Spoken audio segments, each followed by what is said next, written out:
नमस्ते दोस्तों, जोहार। मैं निमित सर आप सभी का अभिषेक चक्रवर्ती यूट्यूब चैनल में हार्दिक स्वागत करता हूं। क्लास 12 के स्टूडेंट्स के लिए बहुत बड़ी खुशखबरी है दोस्तों कि आप सभी का जैक की तरफ से ऑफिशियली मॉडल पेपर जारी कर दिया गया है। आज हम लोग इस वीडियो के माध्यम से क्लास 12 के इंग्लिश कोर के सेट 1 के मॉडल पेपर के एमसीक्यू टाइप क्वेश्चंस का कंप्लीट सॉल्यूशन देने वाले हैं, वो भी फुल एक्सप्लेनेशन के साथ। दोस्तों, अगर आप लोग इस चैनल पर पहली बार आए हैं तो इस चैनल को जल्दी से सब्सक्राइब कर ले, क्योंकि इस चैनल के माध्यम से आप लोगों को हर मॉडल पेपर का कंप्लीट सॉल्यूशन करवाया जाएगा with solution and with full explanation के साथ। दोस्तों, जल्दी से इस चैनल को सब्सक्राइब करें और बाकी दोस्तों के साथ इस वीडियो को शेयर कर दीजिए। तो चलिए दोस्तों, बिना देरी के वीडियो को शुरू करते हैं। तो दोस्तों, सबसे पहले आप लोग देख सकते हैं क्लास 12, ठीक है, इंग्लिश कोर का मल्टीपल चॉइस क्वेश्चंस, ठीक है। टाइम भी दिया गया दोस्तों, देख सकते हैं 1.5 घंटे का। कितना दोस्तों? आप लोगों को 1.5 घंटा दिया जाएगा। 40 एमसीक्यू टाइप क्वेश्चंस होंगे और आप लोगों का फुल मार्क्स देख सकते हैं दोस्तों, बगल में लिखा हुआ है 40, यानी 40 मार्क्स का आपका फुल क्वेश्चन होने वाला है दोस्तों। चलिए, कुछ जनरल इंस्ट्रक्शंस दिए गए हैं, उनको आगे पढ़ते हैं, ठीक है, यानी सामान्य निर्देश को जान लेते हैं। Total number of question is 40 दिया गया दोस्तों कि प्रश्नों की कुल संख्या 40 है, ठीक है।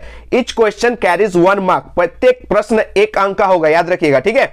4 ऑप्शंस आर गिवन, 4 विकल्प दिए जाएंगे। Students are expected to select the most appropriate answer, छात्रों से अपेक्षा की जाती है कि वे सबसे सटीक उत्तर का चयन करेंगे, ठीक है। All the questions are compulsory, सभी प्रश्न क्या है दोस्तों? अनिवार्य है। और याद रखिएगा सबसे बड़ी बात, no marks will be deducted for wrong answer, गलत उत्तर के लिए कोई भी अंक काटे नहीं जाएंगे। इसलिए दोस्तों, सारे क्वेश्चंस को सॉल्व करके आइएगा आप लोग, किसी भी क्वेश्चंस का नेगेटिव मार्किंग होने वाला नहीं है, तो टेंशन मत लीजिएगा। लेकिन आप लोगों को सारा का सारा क्वेश्चन सटीक उत्तर देकर आना होगा, क्योंकि आप लोगों को टॉपर बनना है, ठीक है। और आप लोग सारे सॉल्व कीजिएगा, इस चैनल पर भरोसा दिखाइए दोस्तों, आपका 40 का 40 मैं दिलाऊंगा दोस्तों, भरोसा कीजिएगा, ठीक है। चलिए, क्वेश्चन नंबर 1 से हम लोग सॉल्व करते जाएंगे, अच्छे से समझेंगे, ठीक है। क्वेश्चन 1 देख सकते हो दोस्तों, क्या लिखा गया है? In report writing narration of the event is always written in dash, यानी रिपोर्ट लेखन में घटना का विवरण हमेशा किस में लिखा जाता है? ये आपसे क्वेश्चन पूछा गया है। रिपोर्ट राइटिंग में जो होता है दोस्तों, घटना का जो विवरण किया जाता है वो किस में लिखा जाता है, यानी किस फॉर्म में लिखा जाता है दोस्तों? Option C is the correct answer दोस्तों, इमीडिएट पास्ट फॉर्म में। किसमें दोस्तों? इमीडिएट पास्ट फॉर्म में लिखाया जाता है, यानी रिपोर्ट राइटिंग में किसका यूज किया जाता है? इमीडिएट पास्ट फॉर्म, ठीक है। नेक्स्ट क्वेश्चन के ऊपर क्वेश्चन नंबर 2 देख सकते हैं दोस्तों, क्या है? You are Sudhanshu / Sunidhi, a staff reporter of the Times of India. You have been asked to cover the incident of a daylight robbery when the inmates were present in a house. आप the times of India newspaper के staff reporter है, ठीक है। या फिर सुधांशु है या फिर सुनिधि, याद रखिएगा, लड़के हैं तो सुधांशु और लड़की है तो सुनिधि है, ठीक है। आपसे एक दिन दहाड़े डकैती, याद रखिए दोस्तों, दिन दहाड़े डकैती यानी डे लाइट रॉबरी की घटना को कवर करने के लिए कहा गया है, जब एक घर में इनमेट्स मौजूद थे, ठीक है। What would be the correct title for the report, यानी रिपोर्ट के लिए सही शीर्षक, सही हेडिंग, सही टाइटल क्या होगा, ये आपसे पूछा गया दोस्तों। Option C is the correct answer, a daylight robbery, याद रखिएगा, ए डे लाइट रॉबरी, यानी क्वेश्चन में ही देखिए दोस्तों, इसका आंसर दिया भी गया है, ए डे लाइट रॉबरी, ठीक है। यानी इसको आपको टिक करना है, option C is the correct answer, a daylight robbery, यानी दिन दहाड़े डकैती, ठीक है। चलिए आगे की ओर बढ़ते, क्वेश्चन नंबर 3 देख सकते हैं, क्या है question? Letters to the editor are written for dash, यानी ये जो लेटेस्ट टू एडिटर है दोस्तों, किसके लिए लिखा जाता है? मैंने इसका क्वेश्चन पहले भी करवा चुका हूं। Option A is the correct answer दोस्तों, न्यूज़पेपर। किसके लिए दोस्तों? न्यूज़पेपर के लिए। और एक चीज याद रखिएगा दोस्तों, मैगजीन्स के लिए भी लिखा जाता है, ठीक है। ऑप्शन में अगर मैगजीन्स भी होता है ना दोस्तों, तो न्यूज़पेपर और मैगजीन्स बोथ होता है, यानी दोनों का दोनों होता है, ठीक है। ये जो लेटेस्ट टू द एडिटर है are written for newspaper and magazine also, याद रखिएगा, ठीक है। चलिए नेक्स्ट क्वेश्चन की ओर बढ़ते हैं। क्वेश्चन नंबर 4 देख सकते हैं, क्या है question? Which of the following is the most suitable salutation for latest to editors? निम्नलिखित में से कौन सबसे उपयुक्त यानी सुटेबल सैल्यूटेशन है, यानी अभिवादन है दोस्तों? ये आपसे पूछा गया है, बहुत ही इजी क्वेश्चन है दोस्तों, ऑलरेडी ये क्वेश्चंस मैंने करवा दिया है। Option D is the correct answer दोस्तों, सर ऑब्लिक मैडम, ठीक है। क्या होगा दोस्तों? सर ऑब्लिक मैडम, ये है सुटेबल सैल्यूटेशन, याद रखिएगा, ठीक है। चलिए नेक्स्ट क्वेश्चन के बढ़ते, क्वेश्चन नंबर 5 देख सकते हैं, क्या है क्वेश्चन दोस्तों? A notice is a formal means of dash, notice एक औपचारिक साधन है दोस्तों, किसका? कम्युनिकेशन का, याद रखिएगा, किसका होता है दोस्तों? कम्युनिकेशन का। Option D is the correct answer, याद रखिएगा, ठीक है। और साथ ही साथ याद रखिएगा, notice are given generally in newspapers और मैगजीन्स और displayed publicly on a school college notice board. याद रखिएगा, नोटिस आमतौर पर समाचार पत्रों या पत्रिकाओं में दिए जाते हैं या स्कूल और कॉलेज के नोटिस बोर्ड पर सार्वजनिक रूप से प्रदर्शित किया जाता है। याद रखिएगा दोस्तों, नोटिस कहां पर टंगा हुआ मिलता है दोस्तों? कॉलेज या स्कूल के नोटिस बोर्ड पर, याद है ना। और साथ ही साथ मैगजीन्स पर भी दोस्तों, और न्यूज़पेपर पर भी। ठीक है, न्यूज़पेपर भी इसका आंसर होगा, मैगजीन्स भी इसका आंसर होगा, और स्कूल और कहां दोस्तों? कॉलेज के नोटिस बोर्ड में भी चिपकाया हुआ आपको नोटिस मिल जाएगा। ठीक है, तो याद रखिएगा कम्युनिकेशन यानी संचार का साधन है। ठीक है, औपचारिक साधन है। चलिए नेक्स्ट क्वेश्चन के बढ़ते। क्वेश्चन नंबर 6 देख सकते हैं, क्या है question? In article writing the conclusion should not include, यानी आर्टिकल राइटिंग में कंक्लूजन यानी निष्कर्ष में क्या शामिल नहीं होना चाहिए, ये आपसे पूछा गया दोस्तों। Option B is the correct answer. याद रखिएगा क्या हो जाएगा? Option B order. ठीक है, ऑर्डर शामिल नहीं किया जाता है। ठीक है, चलिए आगे बढ़ते हैं। क्वेश्चन नंबर 7 में क्या है दोस्तों question? Which one is a component of article writing? कौन सा आर्टिकल राइटिंग का एक घटक है यानी मुख्य घटक है, कंपोनेंट है? याद रखिएगा दोस्तों, option B is the correct answer. Heading और टाइटल, याद रखिएगा, heading oblique title is the correct answer. Option B is the correct answer. याद रखिएगा दोस्तों, ये क्वेश्चन नंबर अब 8 से जो स्टार्ट होगा दोस्तों, वो टेक्स्ट बुक से होगा। किससे दोस्तों? Text book. और टेक्स्ट बुक आप लोग का कितना है दोस्तों? 2 टाइप का टेक्स्ट बुक है, एक फ्लैमिंगो और विस्टास। यानी क्वेश्चन 8 से लेकर लास्ट तक दोस्तों आप लोग का टेक्स्ट बुक से क्वेश्चन पूछा गया। ठीक है, चलिए क्वेश्चन की ओर बढ़ते। क्वेश्चन नंबर 8 देख सकते हैं, क्या है question? Which country was defeated in the Franco-Prussian War? यह क्वेश्चन मैं ऑलरेडी करवा चुका हूं द लास्ट लेसन चैप्टर से। यह क्वेश्चन पूछा गया दोस्तों, जिसका already top 20 important MCQ type questions करवा चुका हूं। क्वेश्चन नंबर 5 में यह क्वेश्चन बताया गया दोस्तों, आप लोग देख सकते हैं। 100% अगर बिलीव नहीं होता है तो आप लोग जाकर देख भी सकते हैं। ठीक है, यह क्वेश्चन मैंने करवा चुका हूं। ठीक है, क्वेश्चन पूछा गया है कि फ्रैंको पर्सियन युद्ध में किस देश की हार हुई थी, यह पूछा गया है। किस वार का नाम है दोस्तों? फ्रैंको पर्सियन वार। ये जो वार हुआ दोस्तों, इस वार में किस देश की हार हुई है, ये आपसे पूछा गया है। यानी option A is the correct answer दोस्तों, फ्रांस देश की। ठीक है, option A is the correct answer, France. ठीक है, आप लोग कमेंट में बताइए किस देश की जीत हुई थी। ठीक है, माने इस फ्रैंको पर्सियन वार में किस देश की हार हुई थी, ये पूछा गया। मैं आपसे पूछता हूं कि किस देश की जीत हुई थी, आप लोग कमेंट में बताइएगा। और साथ ही साथ बताइएगा फ्रैंको पर्सियन वार कब से कब तक चला था, ये आपसे बताना है दोस्तों आप लोगों को। ठीक है, कमेंट में कि फ्रैंको पर्सियन वार कब से कब तक चला था, और इस लेसन के ऑथर यानी लेखक का नाम भी आप लोग कमेंट में बताइएगा जरूर। ठीक है, और इस स्टोरी में एक शिक्षक के बारे में बताया गया है, उस शिक्षक का नाम भी आप लोग बताइएगा। और वो शिक्षक कितने सालों से एक ही स्कूल में पढ़ाते थे, ये भी आप लोगों को कमेंट में बताना है। और वो शिक्षक जो थे वो कौन सा लैंग्वेज पढ़ाया करते थे स्कूल में, वो भी आप लोगों को कमेंट में बताना है। ठीक है, और जो भी स्टूडेंट्स इन क्वेश्चन का आंसर नहीं दे पा रहे हैं, वो इस वीडियो के बाद इस चैनल के प्लेलिस्ट में जाकर बाकी वीडियोस को देखिएगा, क्योंकि इस चैनल में चैप्टर वाइज तैयारी करवाया जा रहा है। ठीक है, एकदम दोस्तों याद रखिएगा, इंग्लिश में 40 का 40 टारगेट बना के चल रहे दोस्तों, और ये 40 का 40 मेरे द्वारा आप लोगों को करवाया जाएगा।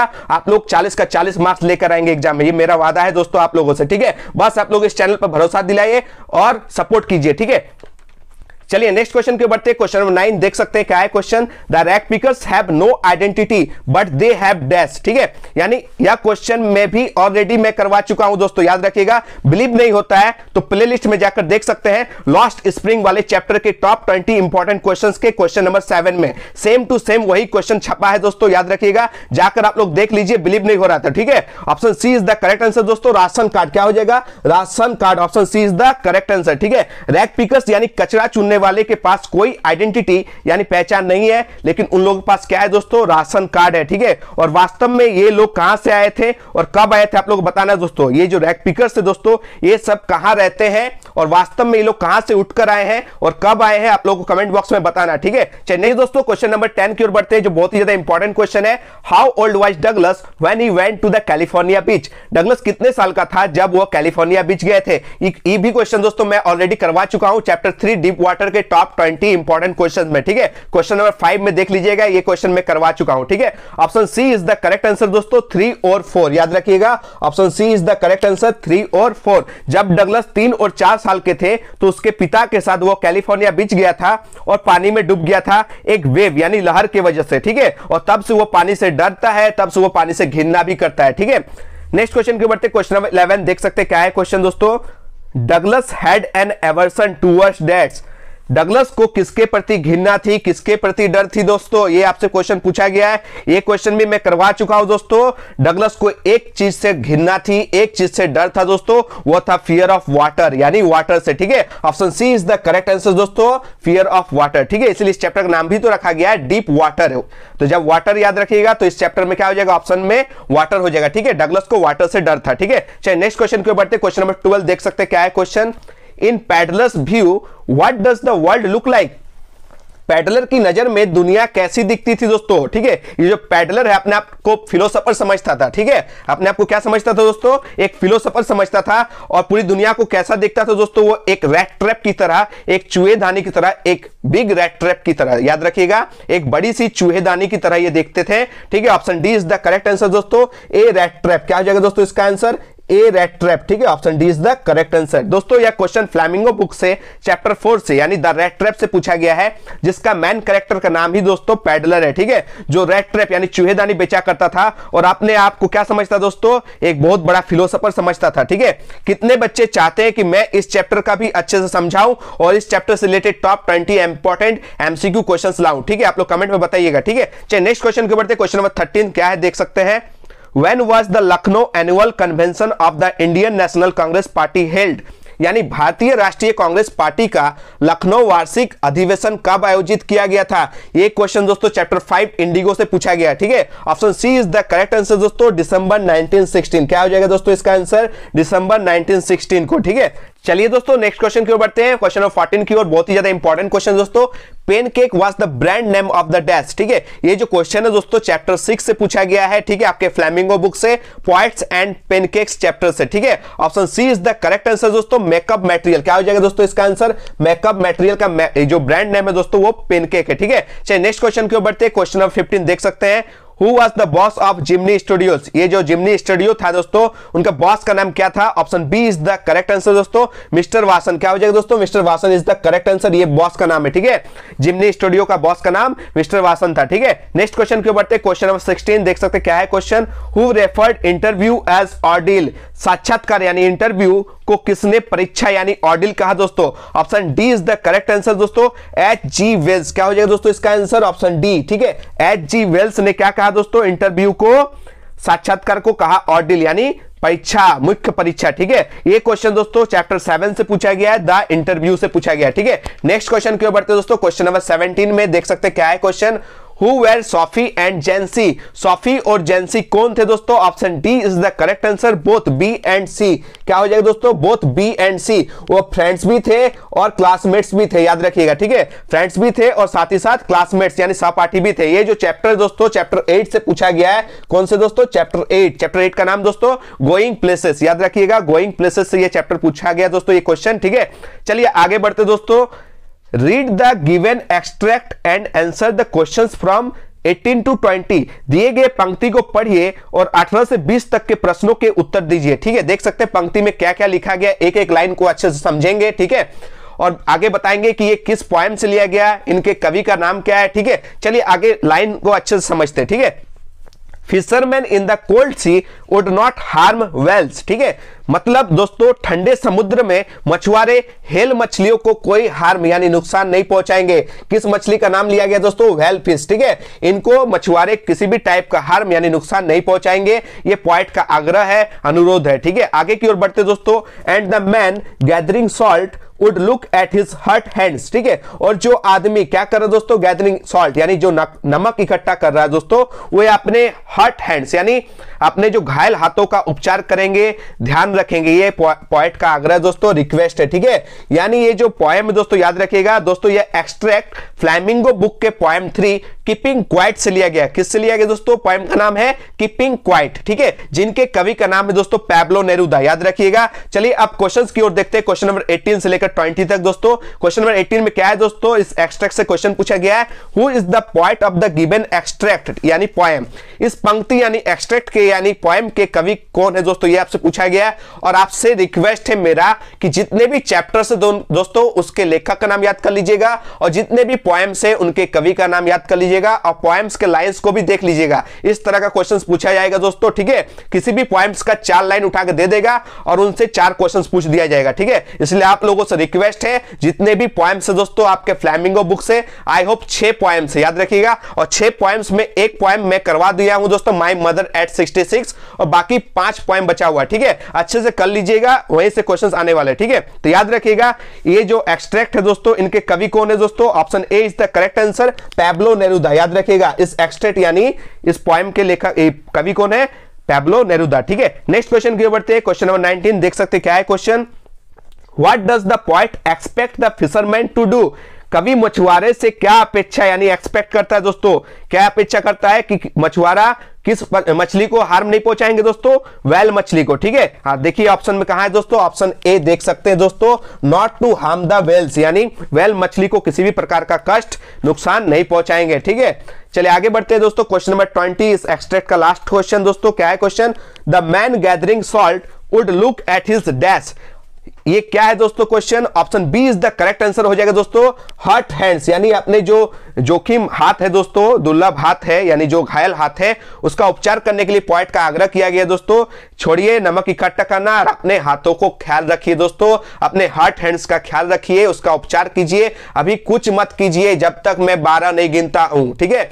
ये जो कवि है दोस्तों कीपिंग क्वाइट, सबको शांत रहने बोलता है, किसी भी टाइप का हो हल्ला, किसी भी टाइप का मूवमेंट्स करने मना करता है, शोर शराबा करने मना करता है, और प्रेम से अच्छे से ड्रेस पहनकर अपने भाई का हाथ पकड़कर सेडी ट्री यानी छायादार पेड़ के नीचे घूमने बोलता है दोस्तों, ठीक है। चलिए नेक्स्ट क्वेश्चन की बढ़ते हैं, क्वेश्चन नंबर 21 देख सकते हैं क्या है question, to what does the poet यानी कमला दास कंपेयर हर मदर, ये भी क्वेश्चन मैं ऑलरेडी करवा चुका हूं दोस्तों, माय मदर एट 66 ये क्वेश्चन पूछा गया है, ये क्वेश्चन मैं ऑलरेडी करवा चुका हूं, आप लोग देख लीजिएगा, ठीक है। टॉप 20 इंपॉर्टेंट एमसीक्यू क्वेश्चंस करवा चुका हूं, और क्वेश्चन नंबर 11 में हूबहू यही क्वेश्चन मैं बताया हूं, ठीक है।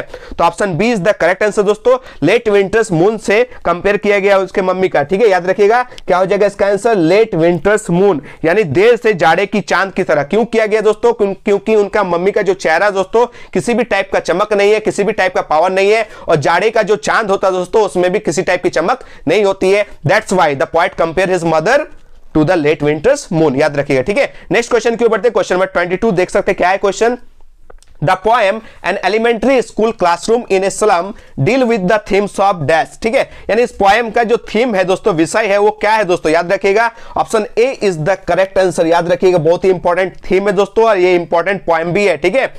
कहां का स्कूल है दोस्तों, स्लम का स्कूल है, एन एलिमेंट्री स्कूल है, ठीक है। यहां का जो थीम रखा गया दोस्तों इस पोएम का, याद रखिएगा, सोशल इनजस्टिस यानी सामाजिक अन्याय, और क्लास इनइक्वालिटीज यानी वर्ग में असमानता है, याद रखिएगा, ठीक है। Option A is the correct answer, social injustice and class inequalities. चलिए आगे की ओर बढ़ते हैं, क्वेश्चन नंबर 23 देख सकते हैं क्या है question, what makes the mid forest black rich, यानी a thing of beauty poem से ये क्वेश्चन को उठा के लाया गया है, जंगल के बीच उगी हुई झाड़ियां को कौन शानदार बनाता है दोस्तों, कौन सा फूल इस जंगल की झाड़ियां को शानदार बनाता है, option B is the correct answer दोस्तों, मस्क रोजेज यानी खिलता हुआ कस्तूरी गुलाब, ठीक है, याद रखिएगा, musk roses is the correct answer, option B is the correct answer, कस्तूरी गुलाब दोस्तों जंगल के बीच उगी हुई झाड़ियों को एकदम शानदार बनाता है, खूबसूरत बनाता है दोस्तों, ए थिंग ऑफ ब्यूटी से इस पोएम से क्वेश्चन पूछा गया दोस्तों। चलिए आगे की ओर बढ़ते हैं, क्वेश्चन नंबर 24 क्या है क्वेश्चन देख सकते हैं, What was offered for sale at the roadside stand, ठीक है, ये दोस्तों ए रोड साइड स्टैंड पोएम से क्वेश्चन पूछा गया दोस्तों, ठीक है। सड़क के किनारे बिक्री के लिए क्या पेशकश की गई दोस्तों, ये आपसे पूछा गया है, option C is the correct answer दोस्तों, ठीक है, बोथ ए एंड बी दोनों, ठीक है। ऑप्शन ए भी सही है, वाइल्ड बेरीज यानी दोस्तों जंगली रासफल यानी जामुन, ठीक है, और दूसरा दोस्तों क्या है, गोल्डन स्क्वैश यानी सुनहरी काशी फल, ये दोनों का दोनों दोस्तों प्रोवाइड किया जाता है, पेश किया जाता है, सेल किया जाता है, कहां पे दोस्तों, ए रोड साइड स्टैंड के द्वारा, ठीक है।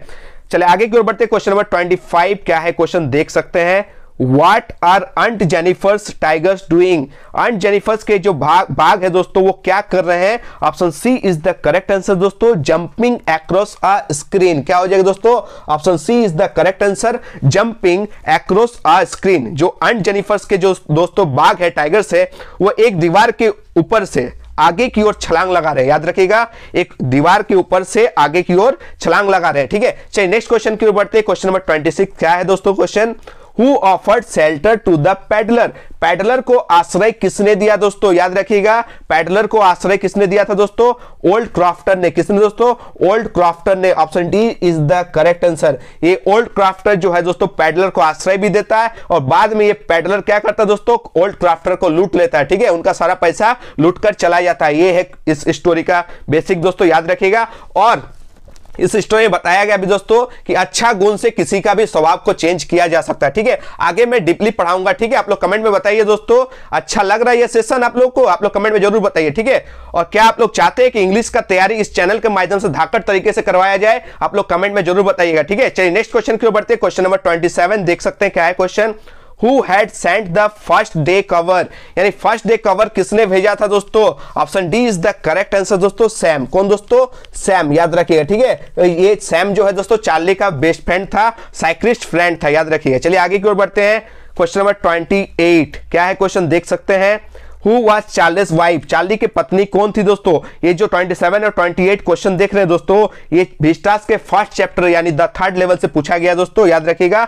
ये जो चार्ली का पत्नी था दोस्तों वो लुइजा था। कौन था दोस्तों, Louisa. Option B is the correct answer, Louisa, ठीक है। चलिए नेक्स्ट क्वेश्चन के ऊपर 29 क्या है क्वेश्चन देख सकते हैं। Who was यम्मी, क्या है क्वेश्चन दोस्तों, Who was यम्मी, यम्मी कौन थी दोस्तों, एक सर्वेंट थी दोस्तों, एक नौकर थी, किनके दोस्तों, डॉक्टर सैडो के। ये डॉक्टर सैडो दोस्तों याद रखिएगा द एनिमी चैप्टर से ये क्वेश्चन पूछा गया है। कहां से पूछा गया दोस्तों, द एनिमी, विस्टास के चैप्टर है दोस्तों, याद रखिएगा द एनिमी चैप्टर से लिया गया, जिनके मुख्य कैरेक्टर का नाम है डॉक्टर सैडो, जो एक जापानीज डॉक्टर थे और उन्हीं का एक सर्वेंट था दोस्तों यम्मी, याद रखिएगा। Option B is the correct answer दोस्तों, आ सर्वेंट यानी एक नौकर थे, याद रखिएगा, ठीक है। चलिए नेक्स्ट क्वेश्चन की ओर बढ़ते हैं। क्वेश्चन नंबर 30 क्या है question. Who are described as enemies to each other in the story the tiger king, ठीक है, यानी द टाइगर किंग स्टोरी में किसे एक दूसरे का दुश्मन बताया गया दोस्तों। बहुत ही इंटरेस्टिंग स्टोरी है और मेरा फेवरेट स्टोरी है, ठीक है, याद रखिएगा। Option B is the correct answer, bull and tiger को, याद रखिएगा। सांड और बाघ को क्या कहा गया दोस्तों, एक दूसरे का दुश्मन, ठीक है।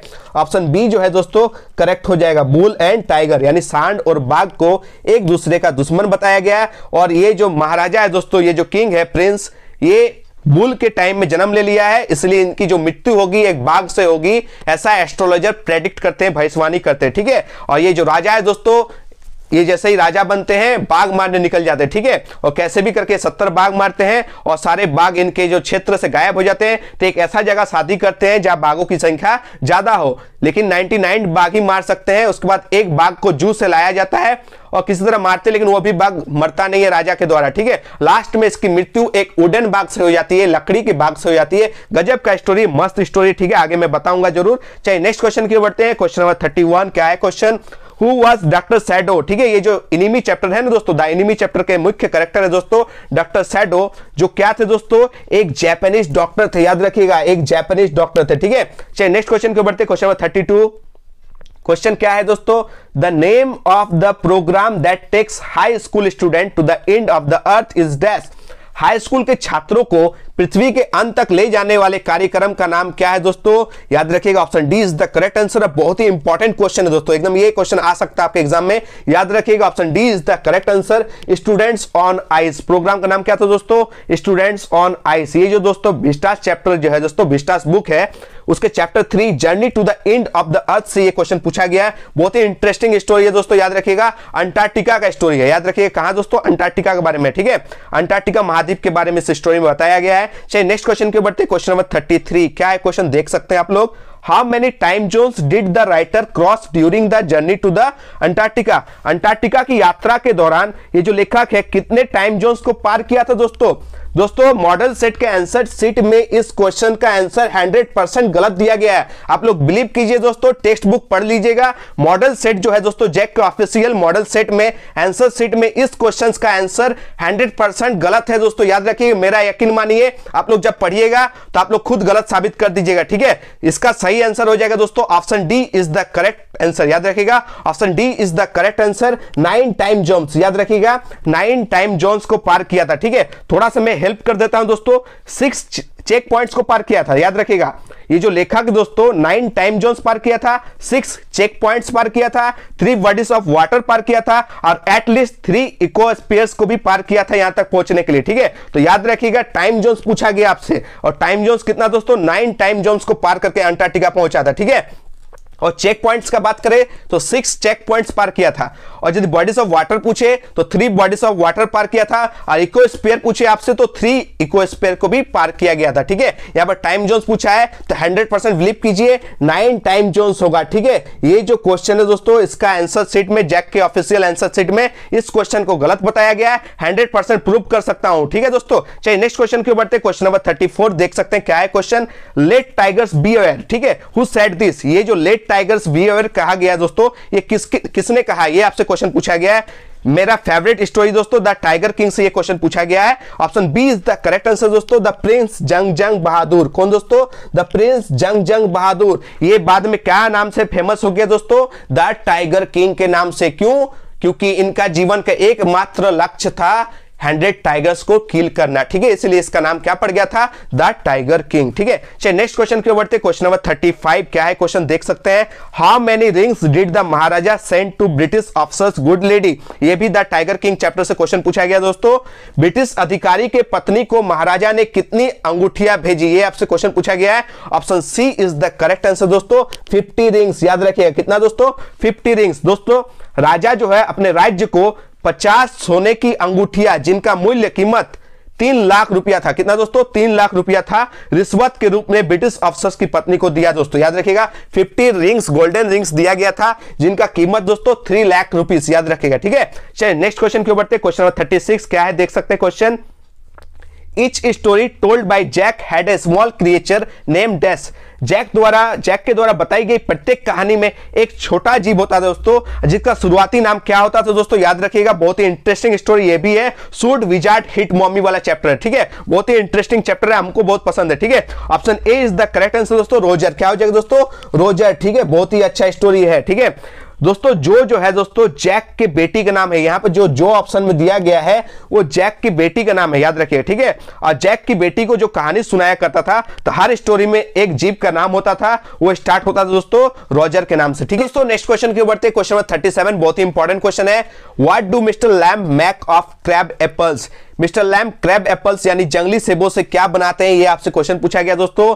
इन जंगली सेबों से वे क्या बनाते थे दोस्तों, जेली बनाते थे। क्या, option C is the correct answer. बहुत ही इमोशनल चैप्टर है दोस्तों, याद रखिएगा, इनको पढ़िएगा तो आपको थोड़ा सा दुख पहुंचेगा। याद रखिएगा। ठीक है, ये विस्टास के चैप्टर 6 से पूछा गया है, on the face of it. ठीक है, एक का टांग जो उड़ गया है बम से और एक का आधा चेहरा जल गया दोस्तों। याद रखिएगा, इस स्टोरी को पढ़िएगा तो आप इमोशनल हो जाइएगा, बहुत ही इमोशनल चैप्टर है। ठीक है, नेक्स्ट क्वेश्चन के बढ़ते हैं। क्वेश्चन नंबर 38 देख सकते हैं क्या है question, how many times had Evans escape from the prison, यानी इवांस जो है कितनी बार जेल से भागा था, ये क्वेश्चन पूछा गया दोस्तों। Option C is the correct answer दोस्तों, 3 क्या हो जाएगा, 3 इज द करेक्ट आंसर। 3 बार जेल से भाग गया था दोस्तों, इसलिए जेल के जो अफसर्स थे उन्हें इवांस द ब्रेक के नाम से जानते थे। क्या दोस्तों, इवांस द ब्रेक के नाम से उन्हें पुकारते थे जेल के जो अफसर है, क्योंकि 3 बार जेल तोड़कर भाग गए थे दोस्तों। याद रखिएगा। ठीक है, चलिए नेक्स्ट क्वेश्चन के बढ़ते हैं। क्वेश्चन नंबर 39 क्या है दोस्तों, हु वाज अन्नान, अन्नान कौन थे, ये आपसे पूछा गया है। Option D is the correct answer दोस्तों,